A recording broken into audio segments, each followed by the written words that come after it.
육소봉전기, 고룡원저, 제17장.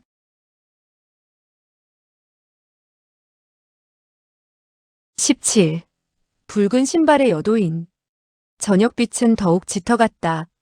암당 쪽으로 마지막 남은 일말의 빛이 암자 후면을 비추고 있었다. 그리고 운방 바깥의 주곽 위를 비껴 지나온 빛은 뿌리가 굳어진 지 이미 오래인 나무 기둥에 내려앉았다. 7월 밤바람은 시원했다.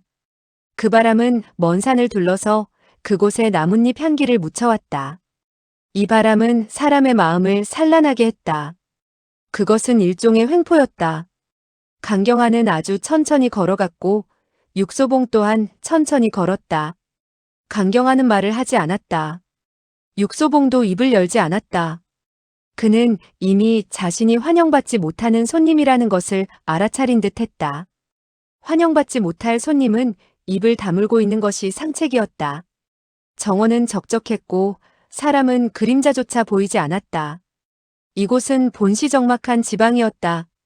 적막한 지방에 사는 사람은 이미 깊은 고요의 습관이 들어있었다. 강경화는 살인문 한쪽을 밀어젖히며 정색을 하면서 말했다. 들어가시지요. 육소봉 또한 얼굴을 굳힌 채 말했다. 감사합니다. 암자 바깥에도 불빛은 없었다. 지는 해도 여기까지 비치지는 않았다. 육소봉은 천천히 안으로 들어갔다. 암자로 들어갈 생각이 없는 듯 보였다. 그가 그 차가운 여도인이 두려워. 그녀와 관련된 저 집으로 들어가는 것을 두려워하는 것은 아닐까? 강경화는 차갑게 말했다. 이 집에 귀신이 있는 것도 아닌데 무엇을 그리 두려워하는 것인가요? 육소봉이 쓰게 웃으며 말했다. 집에는 비록 귀신이 없으나 마음속에는 귀신이 있는 듯합니다. 누구의 마음속에 귀신이 있단 말인가요? 당신이요. 강경화는 입술을 깨물면서 말했다. 당신이야말로 귀신 같은데요.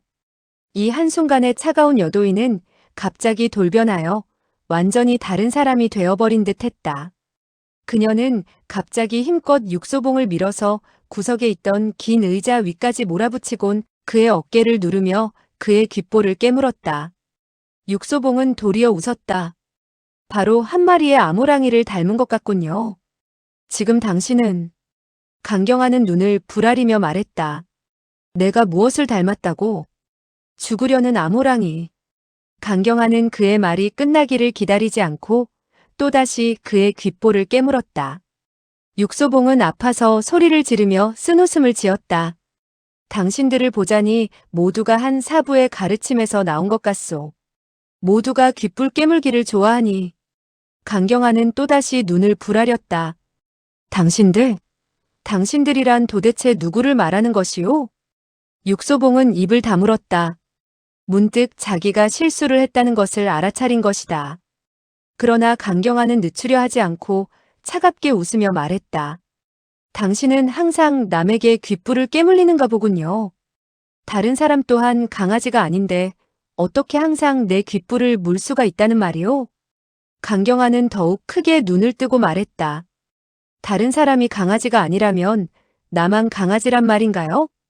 육소봉은 입을 열려고 하지 않았다.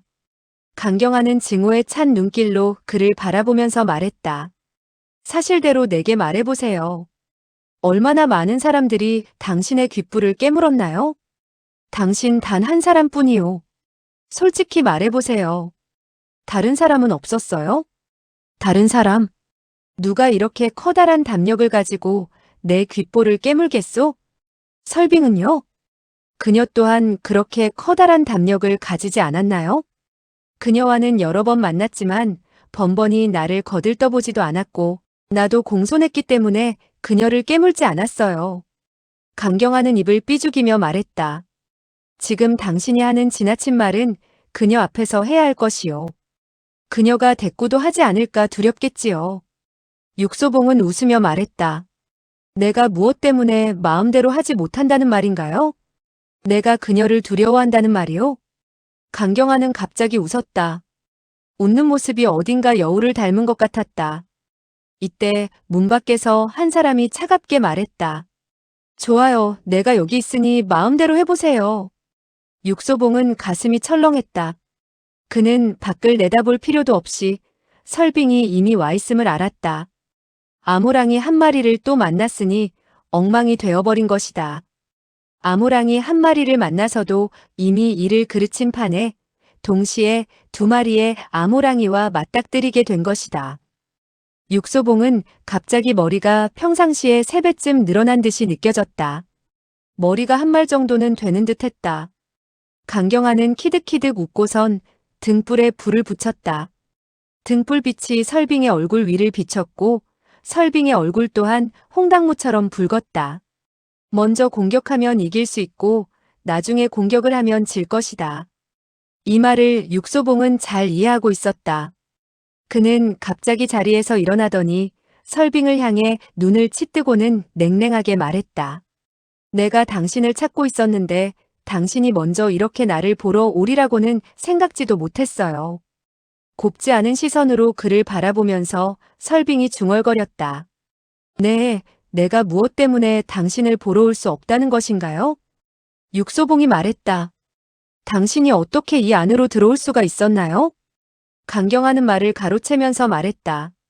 우리들은 본래 오래된 친구 사이이고 또한 한 사부 밑에서 오직 사람의 귓볼을 물어뜯는 것을 배웠는데 그녀가 무엇 때문에 이 안에 들어올 수 없단 말인가요? 육소봉은 그녀에게 응답하지 않고 오히려 설빙을 노려보며 말했다. 내가 당신에게 한 가지 묻겠는데 당신은 여기에 무엇하러 왔소? 설빙이 말했다. 당신은 분명히 내가 당신에게 물건을 보내려고 온 것을 알고 있을 텐데요. 무엇을 보낸단 말이오? 당연히 저 붉은 비단이지요. 그녀는 침착하게 사실을 말하였고 아무렇지도 않은 것 같았다. 육소봉이 도리어 멍해져서는 말했다. 당신은 속이려는 것인가요? 이것은 그리 중요한 일도 아닌데 내가 속이려 한다는 것이지요? 육소봉은 거의 소리를 지르듯이 말했다.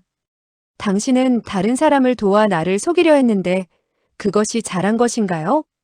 사공적성이 다른 사람이 아니라고 그 또한 당신의 친구라고 스스로 인정하지 않았나요? 육소봉은 그것을 부인할 수 없었다. 설빙은 웃음 지으며 쓸쓸히 말했다. 당신 친구가 바쁘기 때문에 내가 대신했으니 당신은 마땅히 나에게 감격해야 하지 않나요? 육소봉은 멍해져서는 말했다. 당신은 그를 도와 나를 배반하려 했는데 그것에 감격하라는 것인가요? 이 붉은 비단은 당신에게는 쓸모가 없겠지만 그에게는 아주 유용하지요. 나는 단지 그를 도와 이 비단을 여기에 보낸 것뿐인데 어떻게 당신을 배반한다는 건가요? 그녀는 육소봉보다 더 화가 난 것 같았고 이유도 육소봉보다 10배나 더 충분한 것 같았다. 게다가 그는 당신의 친구가 아닙니까? 당신은 그를 속일 수 있습니까? 당신은 사람들을 속이고 나서 오히려 의기양양하군요. 내가 왜 당신을 속이려 한다는 건가요? 당신이 나를 도울 수는 있지요. 설빙이 차갑게 웃으며 말했다. 누가 당신을 가리켜 신기하다고 했는지 천하에 다시 없을 팔불출 같은 위인도 당신과 비교한다면 유능할 것입니다. 나는 당신의 그런 잘 알지도 못하면서 의기양양한 모습을 봐줄 수가 없어요. 육소봉은 말할 수가 없었다. 그는 갑자기 남자가 여자를 만난다는 것은 수재가 일개 병사를 만나는 것과 마찬가지라는 생각이 들었다. 어찌되었든 좋은 일이 없을 것이다.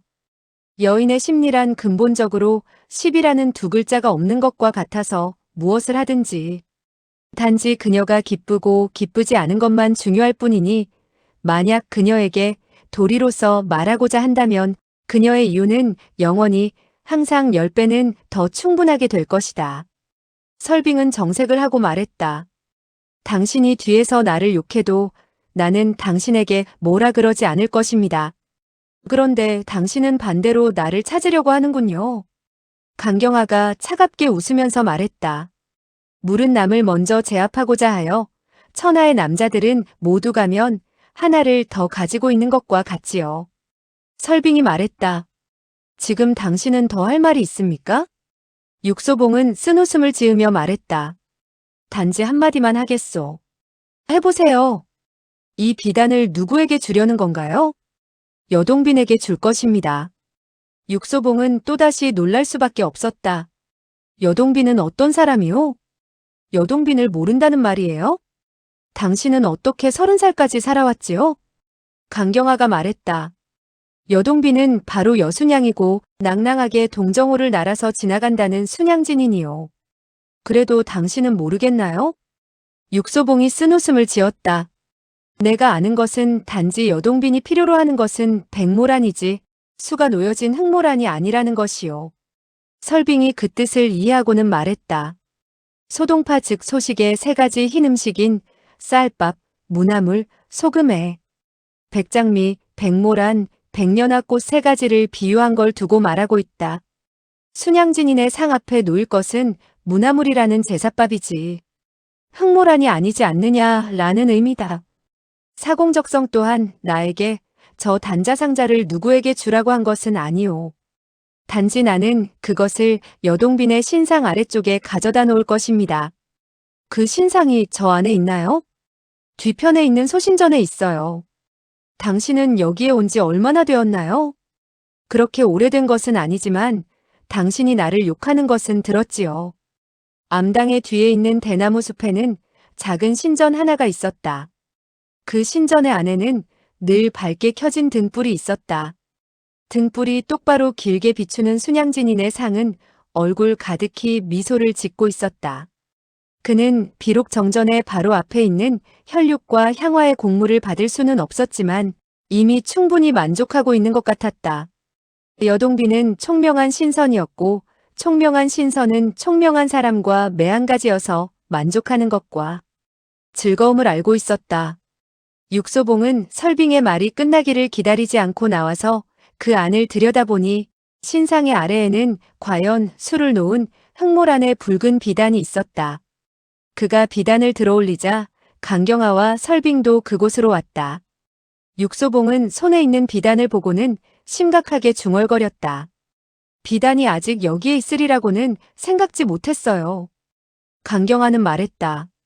사공적성도 설빙이 당신에게 한 말이 이렇게 빨리 사실이 될 줄은 몰랐을 거예요.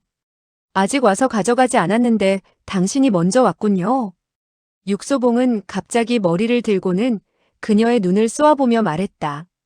아마 아직 그가 오지 않아서 가져가지 않은 것은 아닐 텐데요. 그가 아니면 누구요? 당신이지요. 강경화는 차갑게 웃으며 말했다. 미쳤어요?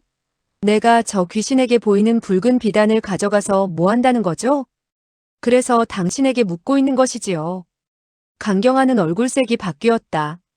내가 그를 시켜 이 비단을 훔쳐오라고 그랬다는 말인가요? 육소봉은 아무 말도 없었다. 강경화가 말했다. 만약 내가 그에게 비단을 여기에 가져다 놓으라고 했다면 그가 어떻게 당신을 데리고 왔나요? 육소봉은 조용히 말했다. 그로 하여금 이곳으로 다 와서 어긋나게 했다면 나를 벗어나지 않고도 할 수 있었을 테고 그가 갑자기 양심을 되찾아서 조금이나마 내게 미안하게 생각했을 수도 있고 그가 일부러 나와 같이 와서 당신 일이라고 생각지 못하게 했을 수도 있지요. 강경화의 얼굴빛이 붉어졌다. 그렇게 말하는 것은 당신은 나를 바로 그 수하대도로 여기는 것 같은데요. 육소봉은 부인하지 않았다. 강경화는 차갑게 웃고는 말했다. 당신은 그리 멍청한 것 같지는 않지만 애석하게도 한 가지를 잊은 것이 있어요. 무엇인가요? 강경화가 말했다. 당신은 강중이가 나의 오라버니라는 것을 잊었소. 내가 어떻게 내 오라버니의 눈을 찌른단 말이오? 이 말이 끝나자 그녀는 고개를 돌려가 버렸는데 이런 바보 같은 얘기를 더 이상 하고 싶지 않다는 것 같았다. 육소봉이 오히려 그녀를 맞고는 말했다. 잠시 기다리시오. 강경화는 차갑게 웃었다. 당신은 또 할 말이 있나요? 한마디만. 좋아요, 한마디만 들어보도록 하지요. 강중이는 여동생이 없고 당신 또한 오라버니가 없소. 당신은 원래성이 강씨가 아니지 않소. 강경화의 안색이 돌연 창백하게 변했다. 당신은 어떻게 그것을 알았나요? 육소봉은 탄식하며 말했다. 난 원래 그것을 알고자 하지 않았는데 하늘이 내가 알고자 하지 않았던 일을 알게 해주었어요. 강경하는 증오의 눈빛으로 그를 쏘아보았다. 당신은 또 무엇을 알고 있나요? 당신은 정말로 내가 말하기를 원하나요? 말하시오. 당신은 본시 강중이에게 시집가려 한 처자였소. 나중에 왜 집을 나갔는지는 모르지만 당신은 그 앞에서 일부러 나를 모르는 척했고 그를 찌르려고 하지 않았고 그가 아는 것도 원하지 않았소. 강경아가 몸을 부들부들 떨기 시작하더니 갑자기 큰 소리를 질렀다. 더 이상 말하지 말아요. 육소봉은 탄식하며 말하였다. 이 이야기는 원래 하려고 한 것이 아니었는데. 강경아의 몸은 쉬지 않고 떨고 있었고 이를 악물고 있었다.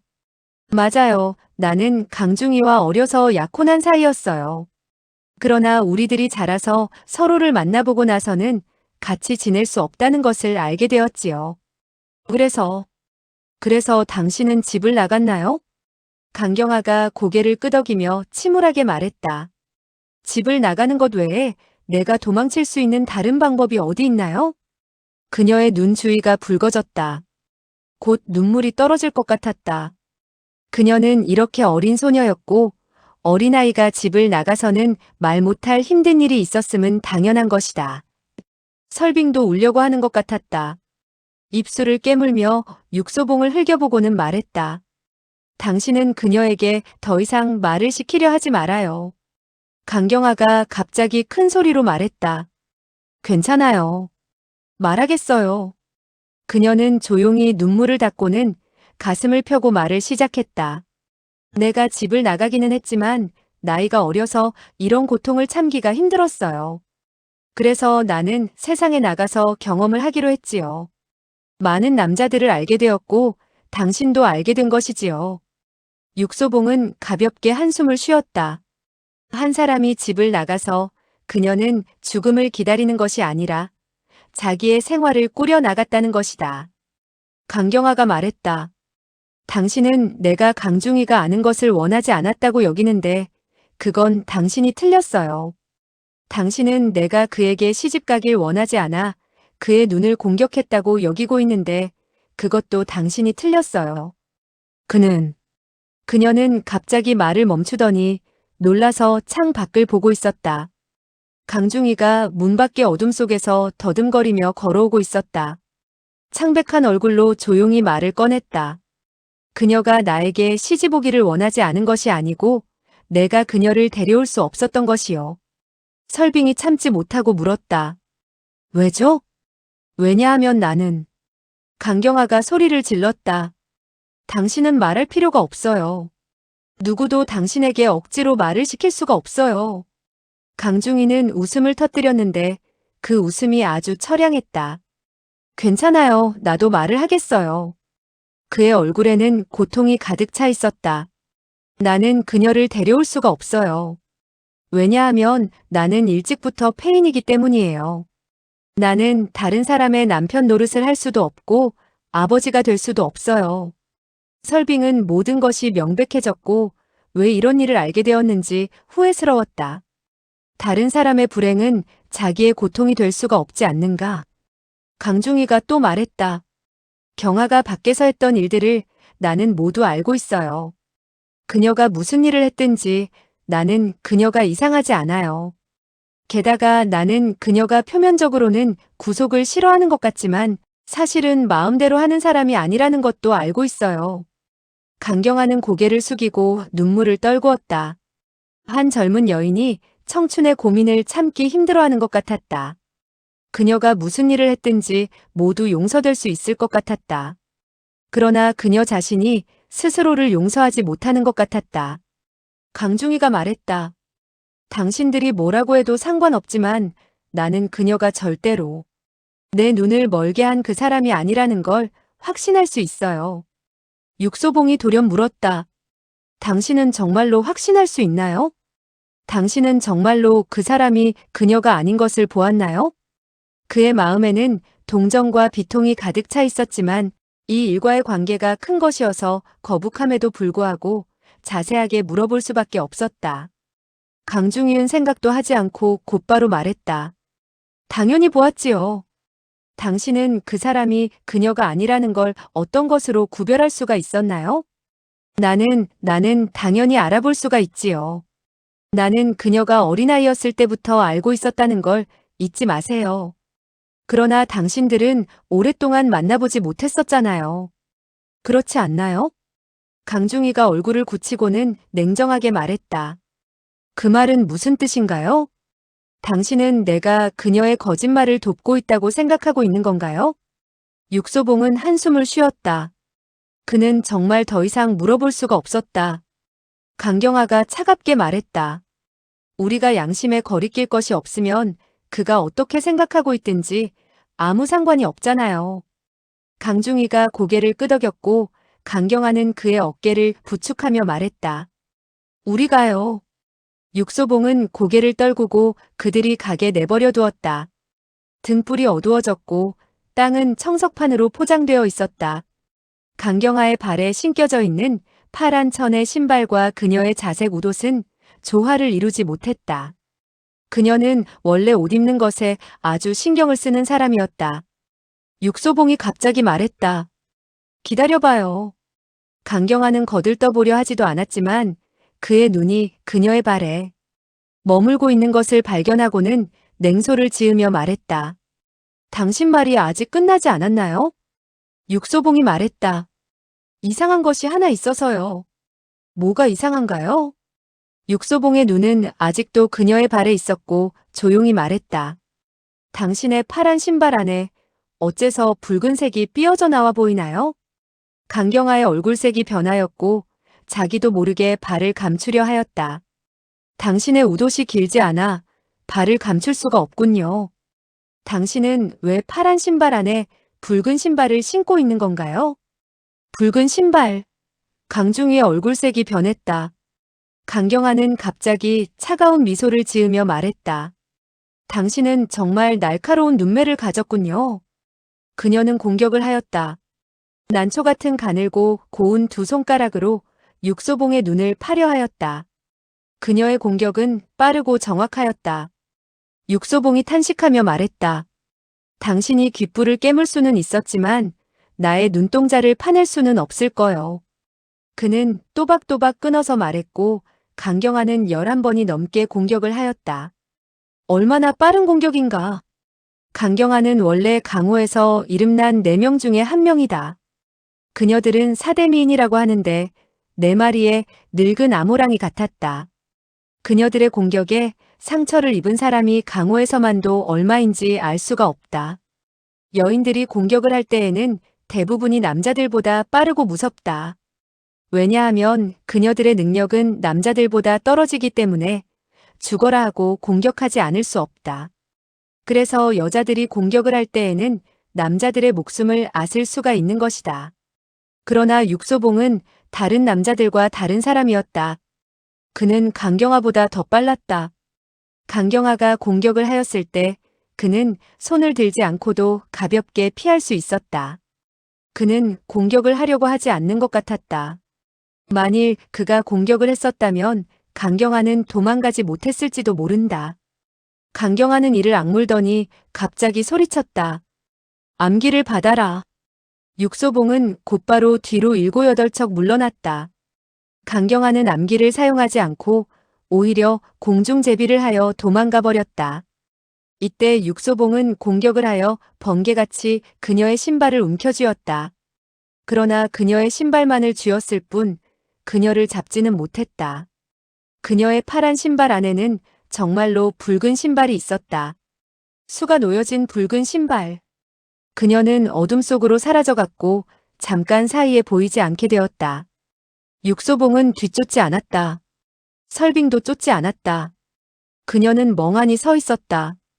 강중희는 꼼짝도 않고 그 자리에 잿빛 얼굴로 서 있다가 갑자기 물었다. 그녀는 가버렸나요? 그녀는 갔어요. 강중희는 두 손을 움켜쥐었고 눈가에는 경련을 일으키고 있었다. 그의 구멍 뚫린 두 눈은 이상할 정도로 가엾어 보였다. 육소봉이 말했다. 그가 신고 있었던 것이 붉은 신발이었나요? 강중희의 표정이 더 고통스러워졌고 머뭇거리다가는 고개를 끄덕였다. 육소봉이 말했다. 당신은 왜 한마디도 하지 않았나요? 강중이가 대답했다. 나에게는 희미한 기억이었는데 당신이 말을 해서 기억이 난 거예요. 날카로운 빛이 그의 눈앞에서 번쩍였을 때 그는 그 피처럼 붉은 신발을 본 것이었다. 설빙이 숨을 몰아쉬고는 말했다. 당신의 눈매는 정말 날카롭군요. 나는 그녀의 신발에서 붉은색을 보지 못했거든요. 나도 본 것은 아니에요. 설빙이 놀랐다. 육소봉이 말했다. 나는 단지 그녀의 신발 색깔과 옷이 잘 맞지 않다고 느꼈을 뿐이고 약간 큰 것 같았어요. 그래서 임시로 신은 것 같았지요. 그러면 당신은 일부러 그녀를 시험한 것이군요? 육소봉이 고개를 끄덕였다. 설빙은 한숨을 그치지 않고 말했다. 당신 같은 사람과 같이 있으면 정말로 위험하겠어요. 육소봉이 웃었다. 그는 그렇게 생각지 않을 거예요. 그는 나보다 당신이 더 위험하다고 알고 있어요. 설빙이 냉소를 지으며 말했다. 내가 그의 두 다리를 부러뜨렸거든요. 그가 또 당신을 찾아왔었나요? 감히 그랬지요. 그러면 그의 두 손이 당신 탁자의 고기 접시에 어떻게 올라왔나요? 설빙도 놀라 물었다. 어떤 손말인가요? 당신은 그 손을 못 보았나요? 육소봉이 쓴웃음을 지으며 말했다. 그럼 그 손이 저절로 기어서 접시에 들어갔다는 말인가? 그는 이것이 어떻게 된 것인지 추측해낼 수가 없었다. 나도 이해하지 못할 것이 하나 있어요. 사공적성은 나에게 물건을 보내놓고는 왜 자기는 당신과 같이 왔을까요? 그 사람이 하는 일은 원래가 이해할 수 없는 사람이어요. 생각하지 않는 게 가장 좋지요. 강중이가 침울하게 말했다. 나는 아무리 생각해도 경아가 어떻게 해서 그런 일을 했는지 모르겠어요. 당신도 생각할 필요가 없어요. 왜 그런가요? 육소봉이 웃으며 말했다. 왜냐하면 그녀는 원래 그런 일을 하지 않았기 때문입니다. 강중이가 놀라서 물었다. 그녀가 아니라고요? 수하대도가 그녀가 아니라는 말입니까? 절대로 아닙니다. 그녀의 무공이 강하지는 않지만 잠시 사이에 상만천이나 화일범 같은 고수의 눈을 멀게 할 수는 있지요. 강중이가 물었다. 당신은 그녀가 일부러 자기의 무공을 숨긴 것을 알 수 있나요? 알 수 있지요. 강중이는 길게 숨을 내쉬고는 말했다. 그래서 당신은 그녀를 가게 내버려 두었군요. 육소봉은 부인하지 않았다. 그가 한 사람의 신발을 잡을 수 있다는 것은 그 사람의 다리를 잡을 수 있다는 것이다. 누구의 다리가 잡히더라도 절대로 다시는 걷지 못하기는 하겠지만 강중이가 심각해져서는 얼굴을 찌푸리며 말했다. 그녀가 만약에 이 일과 관계가 없다면 왜 도망가야 하나요? 육소봉이 말했다. 왜냐하면 그녀도 다른 사람들이 비밀을 알기를 원하지 않기 때문이지요. 무슨 비밀인가요? 붉은 신발의 비밀이지요. 강중이가 천천히 고개를 끄덕이고는 말했다. 그 수하대도도 붉은 신발을 신고 있었으니 그녀와 같은 조직의 사람이라는 말인가요? 그럴 수도 있고 그렇지 않을 수도 있지요. 그 자신도 이 말이 얼마나 쓸데없는지 알지만 이렇게 말할 수밖에 없었다. 수하대도의 무공은 대단해서 남자로 변장하기도 하고 붉은 신발을 신은 아이로 변장하기도 하지요. 이것이 그들이 지금 알고 있는 유일한 것이었다. 그러나 그것마저도 증명할 방법이 없어 정확하게는 알 수가 없었다. 강중희의 얼굴색이 더욱 나빠지면서 처연하게 말했다. 그녀는 워낙 단순하고 아주 착한 여자아이여서 한 남자의 좋은 아내가 될 것 같았는데 어떻게 이렇게 변해버릴 수가 있나요? 육소봉이 물었다. 당신은 얼마나 오래 그녀를 못 보았나요? 오래지 않아요. 매년 내 생일이 되면 항상 나를 보러 왔었거든요. 당신의 생일은 언제인가요? 5월 14일입니다. 강도 사건이 일어난 건 언제인가요? 6월 11일. 육소봉은 말을 하지 않았다.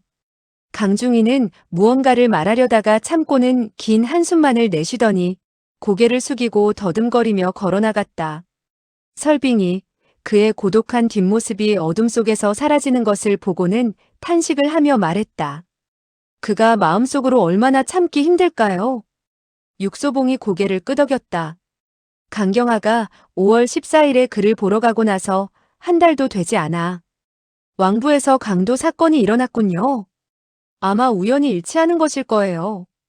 그러나 왕부 보물창고의 경비는 삼엄해서 파리 한 마리도 들어갈 수 없는데 수하대도는 어떻게 해서 들어갔을까요? 당신 생각은 어떤가요? 설빙의 눈동자가 빛나며 말을 했다.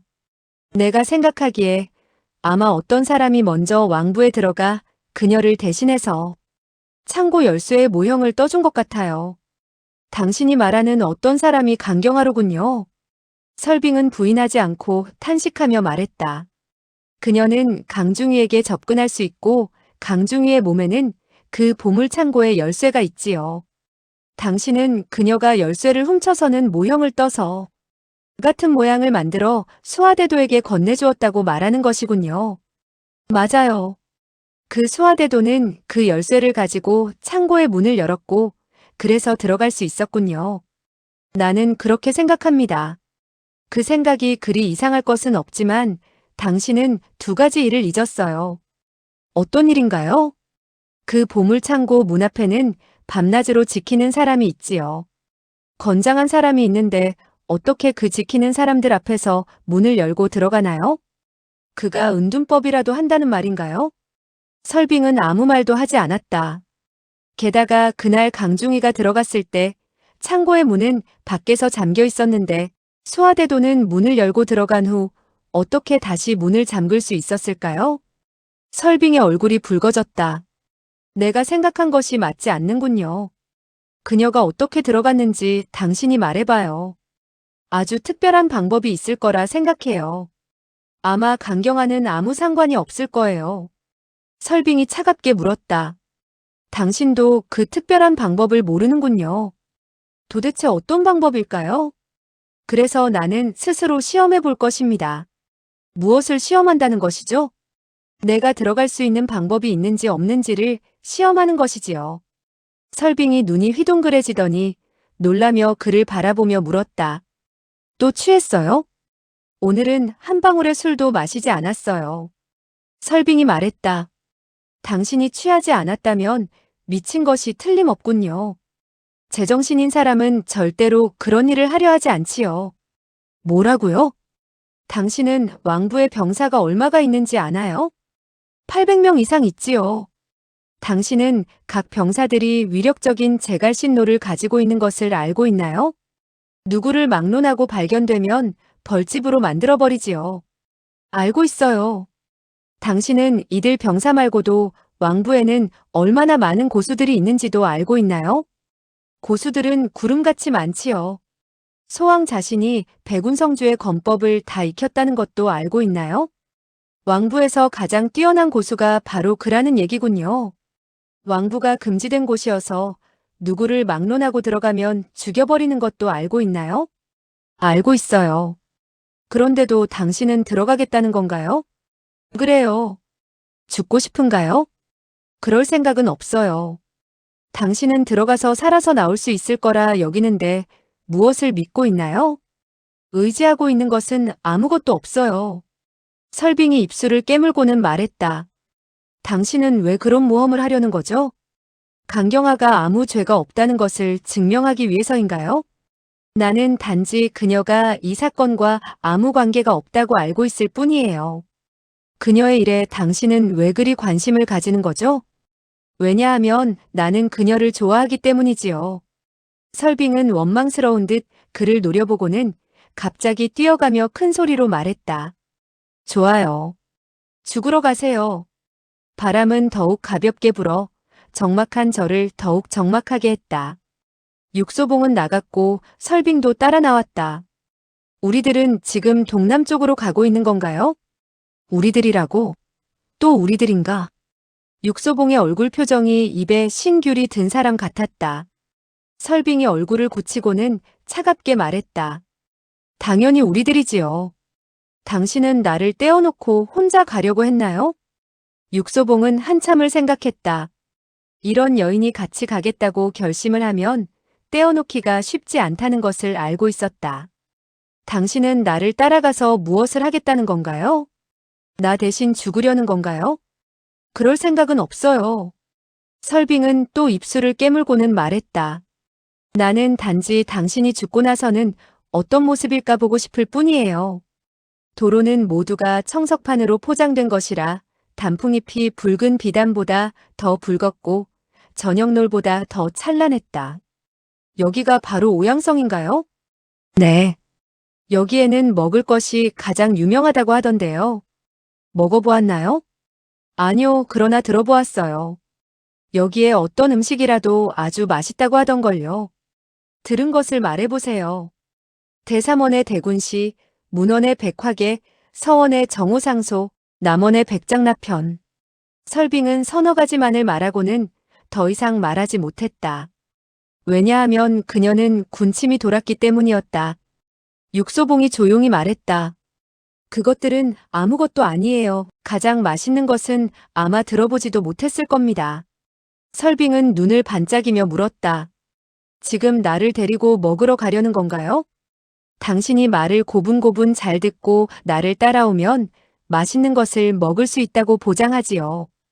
그는 그곳을 와본 듯이 설빙을 데리고 이리저리 다니더니 아주 좁은 골목으로 들어갔다. 골목 안은 어두웠고 땅은 이틀 전에 비로 진창이었다.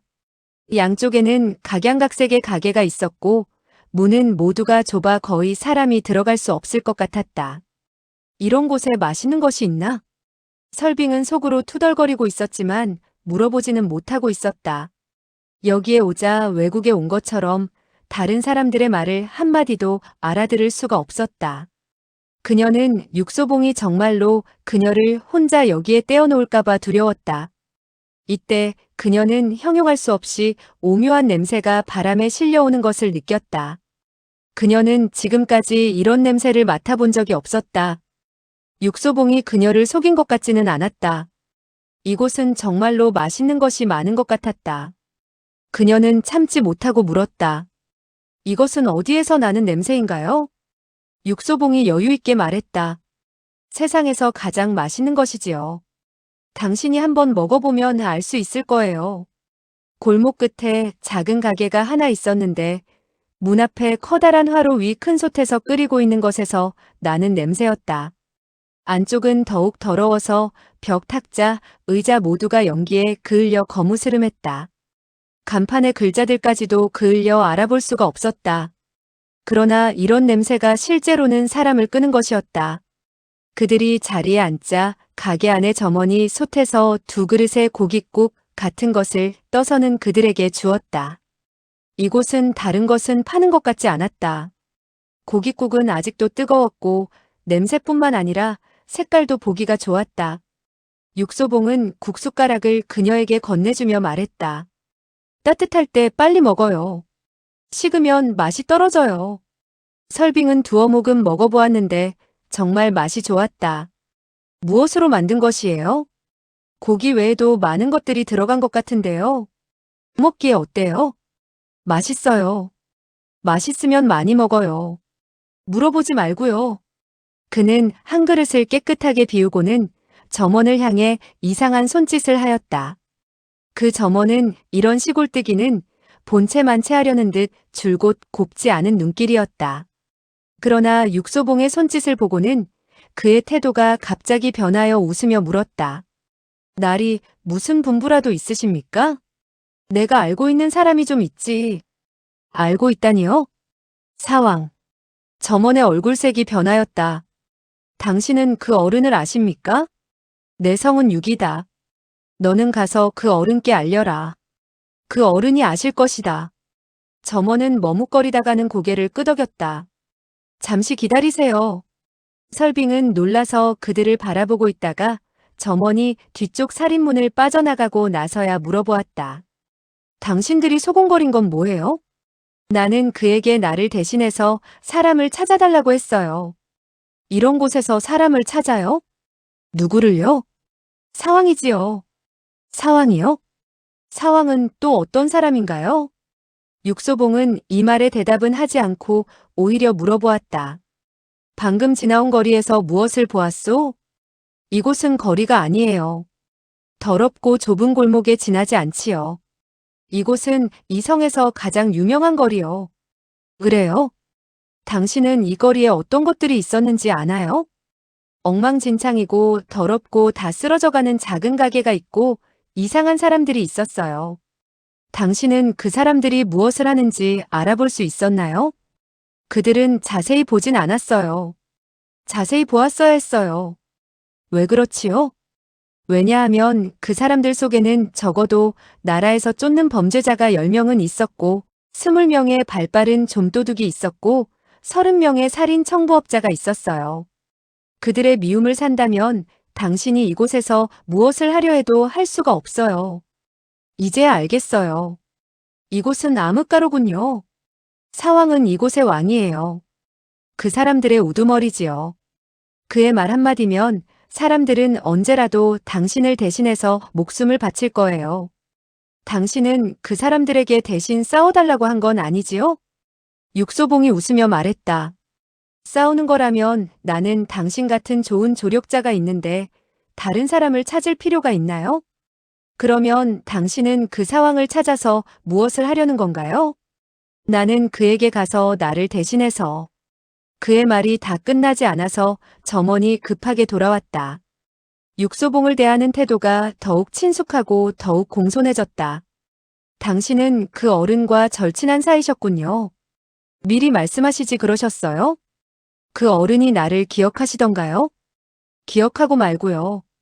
당신이 세상에서 가장 뛰어나고 날카로운 무공의 소유자라고 하셨는걸요. 어른께서는 빨리 당신을 데리고 오라고 하셨습니다. 뒷문 밖의 골목은 더욱 좁고 악취가 풍기고 있으며 여기저기에 파리가 날고 있었다. 골목의 끝에는 또 하나의 좁은 살인문이 있었다. 문을 열고 안으로 들어가자 큰 정원이 나타났다. 10여 명의 건장한 남자들이 정원에서 땀을 뻘뻘 흘리며 도박을 하고 있었다.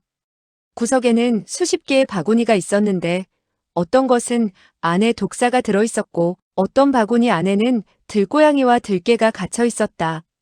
한 사람이 바구니에서 누렁개를 한 마리 꺼내더니 옆에 있는 큰 물동이에 담더니 익사시켜 죽여버리는 것이었다.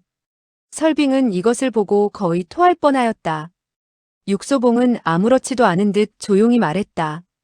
저 사람은 개를 죽이는 전문가예요. 한 방울의 피도 새지 않지요. 저런 개고기를 먹어야 보약이 되지. 설빙은 입을 열기만 하면 조금 전에 먹었던 고깃국을 모두 토할 것 같아 입을 열 수가 없었다. 줄곧 옆에서 도박을 하던 사람들을 바라보던 두 사람이 다가와서는 육소봉을 노려보며 말했다. 당신이 상황을 알고 있다고요? 육소봉은 고개를 끄덕였다. 두 사나이는 서로 쳐다보더니 손을 내밀었는데 육소봉을 잡으려는 것 같았다. 육소봉은 움직이지 않았고 두 사나이가 그를 잡으려 하다가는 스스로 튕겨나갔다. 점원이 크게 웃으며 말했다. 내가 당신의 무공이 대단하다고 얘기했었는데 이 두 사람이 감히 덤벼서는 큰 코 다치는군요.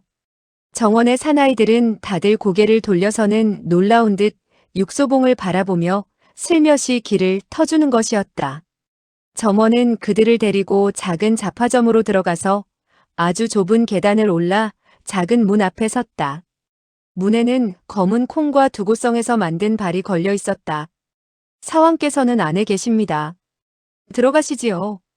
이런 많은 시정 잡배들을 휘두르는 사람이 어떻게 해서 이렇게 다 부서진 곳에서 살고 있을까? 설빙은 아주 이상했다. 그러나 이 살인문을 들어서자 그녀는 이상하지 않았다. 안과 밖은 완전히 다른 세상이었다. 설빙은 부잣집의 금지옥엽이었다. 그런데 그런 그녀조차도 이렇게 화려하게 치장이 된 집을 본 적이 없었다. 집안 모든 물건은 가치를 측정할 수 없을 정도의 고가품이었다. 차를 마시는 잔도 백옥으로 조각된 것이었고 설탕에 젠 과일을 담는 쟁반도 페르시아에서 가져온 수정 쟁반이었다. 벽에 걸려있는 서화들 중 두 폭은 오도자 오도현의 인물화이었고 한 폭은 한간의 말 그림이었다. 그림은 여러 폭이 있었는데 모두가 진품이었다. 한 사람이 부드러운 침대에 기대어 미소를 지으며 육소봉을 향해 손을 내밀고 있었다. 손에는 거의 살이 없었다. 설빙은 이렇게 여윈 사람을 본 적이 없었다. 그는 손에 살이 없을 뿐만 아니라 창백한 얼굴은 한 겹의 피부만 남아서 뼈를 덮고 있는 것 같았다. 이렇게 더운 날씨인데도 침대에는 모피가 덮여져 있었고 그의 몸에는 도포가 입혀져 있었다. 설빙은 시정잡배의 우두머리가 이런 사람이라고는 꿈에도 생각지 못했다. 육소봉은 걸어가서 그의 손을 움켜쥐었다. 사왕이 미소를 지으며 말했다. 당신이 나 같은 페인을 기억해 주리라고는 생각지 못했는데 이렇게 찾아와 주다니요. 설빙은 그가 하는 말을 알아들을 수가 있어 다행이라고 생각했다. 육소봉이 말했다. 좀 더 일찍 찾아뵈었어야 하는데 그러나 이번에 나는 당신을 뵈러 온 것이 아닙니다. 사왕이 웃으며 말했다. 아무튼 당신이 이렇게 왔으니 나는 기뻐요. 나는 일이 있어 당신을 찾아왔습니다. 당신이 이곳에 와서 일이 있으면 당연히 나를 찾아야지요. 당신이 나를 찾아올 생각을 한 것은 바로 나를 친구로 여기고 있다는 표시인데 그것이면 충분합니다. 그는 크게 웃으며 설빙을 보고는 말했다. 게다가 당신은 저렇게 아름다운 아가씨를 데리고 오셨잖아요. 이런 미인을 본 지도 아주 오래되었어요. 설빙의 얼굴이 붉어지며 수줍은 듯 말했다. 저의 성은 설이고 대개 설빙이라고 부릅니다. 그녀는 이 사왕의 몸이 허약하기는 하지만 호기가 넘치는 사람이라는 것을 알 수가 있었다. 그녀는 자기가 이 사람에게 받은 인상이 나쁘지 않다는 것을 갑자기 깨달았다. 사왕이 말했다. 설빙, 신침 설씨 집안의 설빙이라는 말입니까? 설빙은 얼굴을 붉히며 고개를 끄덕였다. 사왕은 크게 웃으며 말했다. 오늘 내가 무림에서 가장 유명한 미인을 만나게 될 줄은 몰랐군요. 그는 힘껏 육소봉의 손을 움켜쥐고는 웃으며 말했다. 당신의 안목은 틀리지 않을 뿐만 아니라 운도 좋군요. 내가 당신이라면 먼저 술 한 잔을 들이키겠소. 육소봉은 말을 듣고는 즉시 술잔을 비웠다. 탁자 위에는 금으로 된 술단지와 옥으로 된 술잔이 놓여 있었고 술은 호박색이었다. 술이 조금 돌자 사왕이 물었다. 당신은 무엇을 원하나요? 내가 가지고 있는 것이라면 모두 가져가도 좋습니다. 만약 내가 가지고 있지 않은 것이라도 당신이 찾도록 도와드리지요. 나는 한 장의 지도를 원합니다. 어떤 지도입니까? 왕부의 지형도입니다. 수비하는 병사들의 위치나 그들이 교대하는 시간들이 자세하게 설명이 된 것이면 좋겠습니다. 이것은 당연히 쉬운 일이 아니었다. 그러나 사왕은 어려움을 나타내지도 않고 왜 그런 지도가 필요한지 묻지도 않았다. 그의 대답은 아주 간단한 것이었다. 좋아요. 육소봉도 감사하다고 하지 않았다. 그들 사이의 우정이 이런 말을 필요로 하지 않았다. 사왕은 만족한 듯한 눈길로 그를 바라보았다. 그는 육소봉의 뜻을 이해하는 것 같았다. 그는 한 가지만을 물었다. 오늘 밤 어디서 머무를 건가요? 여의여관에서요. 내일 해가 지기 전에 내가 사람을 시켜 그 지도를 보내지요. 강가의 바람은 언제나 청량한 것이다. 밤은 물같이 맑다. 달이 있고 별이 있고 고기잡이 배에는 무수한 별 같은 등불이 켜져 있다. 그들은 술을 마시고 싶었고 강가를 따라 천천히 걷고 있었다. 정말 아름다운 곳이었고 그들은 이곳을 좋아하였고 이곳 사람들을 좋아하였다. 설빙이 가벼운 한숨을 쉬고는 말했다. 이제서야 분명히 알았어요. 무슨 일인가요? 당신은 정말 좋은 친구를 많이 가지고 있어요. 육소봉도 인정을 하였다. 더구나 사왕 같은 그런 친구를 사귈 수 있다는 것은 정말 운이 좋은 것이에요. 설빙은 멍하니 강 위의 고기잡이 배의 등불을 바라보았다. 달빛이 비추고 있고 마음은 기쁨으로 가득 차 있었다. 나는 이곳이 좋아요.